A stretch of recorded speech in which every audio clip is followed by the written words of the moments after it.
Hi friends, എല്ലാവർക്കും നമസ്കാരം. Welcome to my channel. അപ്പോൾ ഇന്ന് നമ്മൾ ചെയ്യാൻ പോകുന്നത് വളരെ ടേസ്റ്റി ആയിട്ടുള്ള എളുപ്പത്തിൽ ചെയ്യാൻ പറ്റുന്ന ഒരു രസമാണ്. ഇതിന് രസപ്പൊടിയൊന്നും വേണ്ട. നമ്മുടെയൊക്കെ വീടുകളിൽ പണ്ട് അമ്മമാരൊക്കെ ചെയ്തുകൊണ്ടിരുന്ന ആ ഒരു രസമാണ്. അപ്പോൾ നമുക്ക് രസ പൗഡർ തീർന്നു പോയാൽ ഒട്ടും വിഷമിക്കേണ്ട. എളുപ്പത്തിൽ നമ്മുടെ വീട്ടിലുള്ള കുറച്ച് സാധനങ്ങൾ വെച്ച് പെട്ടെന്ന് തന്നെ ഒരു രസം ഉണ്ടാക്കിയെടുക്കാം. അപ്പോൾ എങ്ങനെയാണ് അത് ചെയ്യുന്നതെന്ന് കാണാം. എല്ലാവരും ചാനൽ സബ്സ്ക്രൈബ് ചെയ്യണം, സപ്പോർട്ട് ചെയ്യണം. ആ ബെല്ലൈക്കൺ കൂടെ ഒന്ന് പ്രസ് ചെയ്യണം. അതിൽ 3 ഓപ്ഷൻസ് ഉണ്ട്. അതിൽ ഓൾ തന്നെ ഒന്ന് പ്രസ് ചെയ്യണം. നിങ്ങൾ നോട്ടിഫിക്കേഷൻസ് വരുന്നുണ്ടോ എന്ന് ഇടയ്ക്കൊന്ന് ചെക്ക് ചെയ്യണം. വീഡിയോസ് കാണണം. അപ്പോൾ ഞാൻ മുടങ്ങാതെ വീഡിയോസ് ഇടുന്നുണ്ട്, നല്ല നല്ല റെസിപ്പീസ്. അപ്പം അമ്മയുടെ തന്നെ സ്പെഷ്യലായിട്ടുള്ള തീയൽ, അവിയൽ, അതൊക്കെ ട്രഡീഷണൽ റെസിപ്പീസാണ്. ഞാൻ അതൊക്കെ അപ്ലോഡ് ചെയ്തിട്ടുണ്ട്. അതെല്ലാം എല്ലാവരും കാണണം. അപ്പോൾ പഴയ രുചിക്ക് എന്തായാലും കുറച്ച് പുതുമകൾ കൂടുതലാണ്. അപ്പോൾ എല്ലാവരും അതൊക്കെ ഒന്ന് കാണണം. അപ്പോൾ നമുക്ക് ഇന്നത്തെ റെസിപ്പിയിലോട്ട് പോകാം.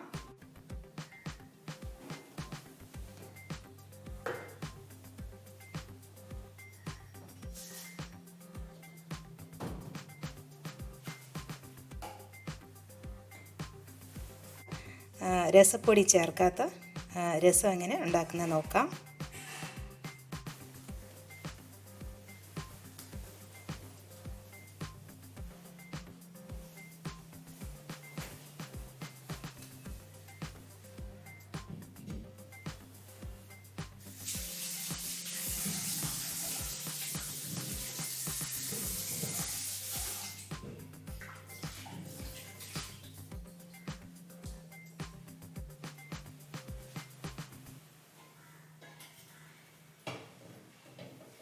അപ്പോൾ ഇന്ന് നമ്മൾ ഉണ്ടാക്കാൻ പോകുന്നത് ഒരു പഴയ കാലത്തൊക്കെ നമ്മുടെ വീടുകളിൽ ഉണ്ടാക്കിക്കൊണ്ടിരുന്ന ഒരു രസമാണ്. അപ്പോൾ ഇന്നത്തെ പോലെ രസപ്പൊടിയൊന്നും കിട്ടാതിരുന്ന പഴയ കാലത്ത് രസമുണ്ടാക്കിക്കൊണ്ടിരുന്ന രീതിയാണ് ഇന്ന് കാണിക്കുന്നത്. അപ്പോൾ നമുക്കതിന് വേണ്ടി കുറച്ച് പരിപ്പ് വേവിച്ചെടുക്കണം. അപ്പോൾ വളരെ കുറച്ച് മതി, ഒരു 2 ടേബിൾ സ്പൂൺ പരിപ്പ് മതി. പണ്ടൊക്കെ ആണെങ്കിൽ സാമ്പാറൊക്കെ ഉണ്ടാക്കുമ്പോൾ സാമ്പാറിന് പരിപ്പ് വേവിക്കുമ്പോൾ അതിൽ നിന്ന് കുറച്ച് എടുത്താണ് രസം ഉണ്ടാക്കിക്കൊണ്ടിരുന്നത്. അപ്പോൾ ഇന്ന് നമുക്ക് പ്രഷർ കുക്കറൊക്കെ ഉള്ളത് കൊണ്ട് കുറച്ചായാലും വേവിച്ചെടുക്കാൻ പറ്റും.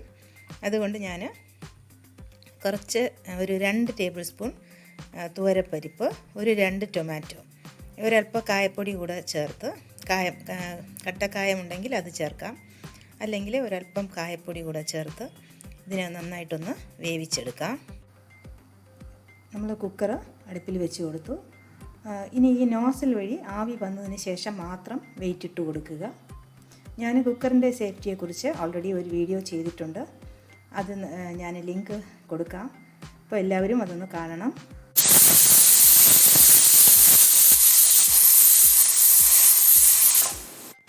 അപ്പോൾ കുക്കറിൽ ഒരു 3-4 വിസിൽ ആയപ്പോഴേക്കും ഞാൻ ഓഫ് ചെയ്തു. എന്നിട്ട് ഇപ്പോൾ അതൊരു ചട്ടിയിലോട്ട് മാറ്റി. ഇനി നമുക്കതിൽ കുറച്ച് സാധനങ്ങൾ ചേർത്ത് കൊടുക്കണം.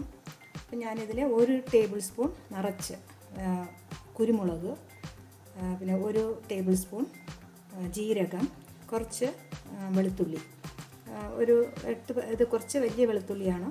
നമുക്ക് ചെറുതാണെങ്കിൽ ഒരു കുടം വേണമെങ്കിലും ചേർക്കാം. ഇനി ഇതിനെ നന്നായിട്ടൊന്ന് ഇടിച്ച് വേണമെങ്കിൽ എടുക്കാം, അല്ലെങ്കിൽ മിക്സിയിലിട്ട് പെട്ടെന്നൊന്ന് ക്രഷ് ചെയ്ത് എടുക്കാം. അപ്പോൾ ഞാൻ ഒരു നാരങ്ങയുടെ വലിപ്പത്തിലുള്ള പുളി വെള്ളത്തിൽ ഇട്ട് വെച്ചിട്ടുണ്ട്. അപ്പോൾ ഇതിനി നമുക്ക് ഒന്ന് പിഴിഞ്ഞ് ഒഴിച്ചു കൊടുക്കാം.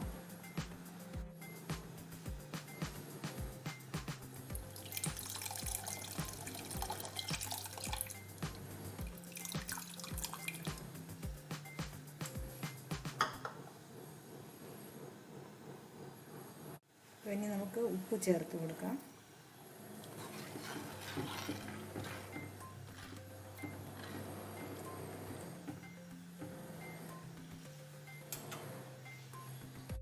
ഇനി നമ്മൾ ചതച്ചെടുത്തത് ചേർത്ത് കൊടുക്കാം.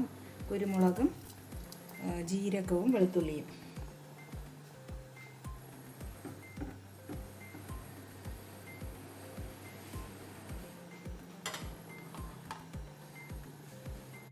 അപ്പോൾ ഇനി നമുക്കതിൽ ഒരു ചെറിയ ശർക്കര പീസ് ഇട്ട് കൊടുക്കാം. വെള്ളവും കൂടെ ചേർത്ത് കൊടുക്കാം. ഞാനൊരു 1.5 കപ്പ് വെള്ളം ഒഴിച്ചു കൊടുത്തു.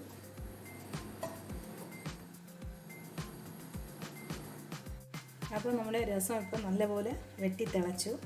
ഇപ്പം ഞാൻ ടേസ്റ്റ് നോക്കി, ഇത് എനിക്ക് പാകത്തിനുള്ള പുളി, ഉപ്പ്, ചെറിയൊരു മധുരം എല്ലാം കൂടെ നല്ല ടേസ്റ്റ് ആയിട്ടുണ്ട്.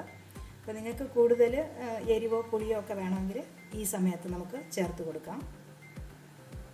ഇപ്പോൾ ഞാൻ ഒരു 1.5 ടേബിൾ സ്പൂൺ വെളിച്ചെണ്ണ ഒഴിച്ചു കൊടുത്തു. അപ്പോൾ നിങ്ങൾക്ക് ഇഷ്ടമുള്ള ഓയിൽ എടുക്കാം. പിന്നെ ഒരു 1/2 ടീസ്പൂൺ ഉലുവയും 1 ടീസ്പൂൺ കടുകും ചേർത്ത് കൊടുത്തു. ഈ വറ്റൽ മുളക് കൂടെ ചേർത്ത് കൊടുക്കാം. ഫ്ലെയിം ഒരൽപ്പം കുറയ്ക്കാം.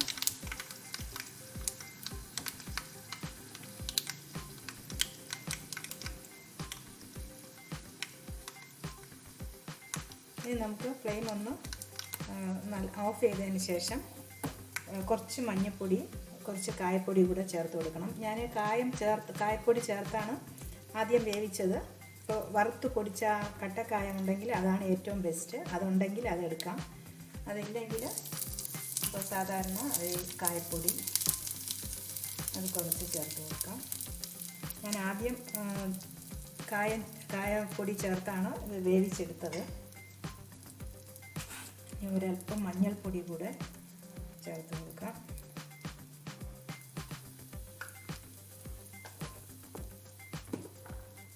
കറിവേപ്പിലയും ചേർത്ത് കൊടുക്കാം.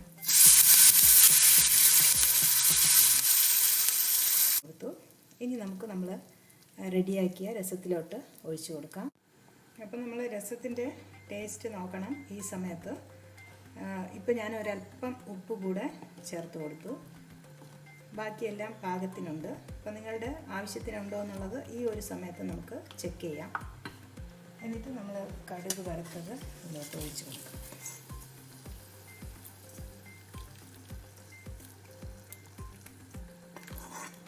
ഇനി നമുക്ക് അല്പം മല്ലിയില കൂടെ ചേർത്ത് കൊടുക്കാം.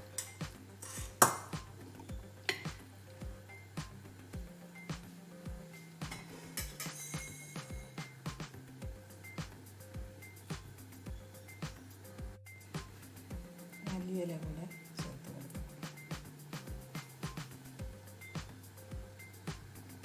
ഇപ്പോൾ നമുക്ക് യൂസ് ചെയ്യുമ്പോൾ ഇത് ഒരുപാട് ഇലകളും കൊത്തുകളൊക്കെ ഉണ്ട്. അത് വേണമെങ്കിൽ അരിച്ചെടുത്ത് നമുക്ക് ഉപയോഗിക്കാവുന്നതാണ്.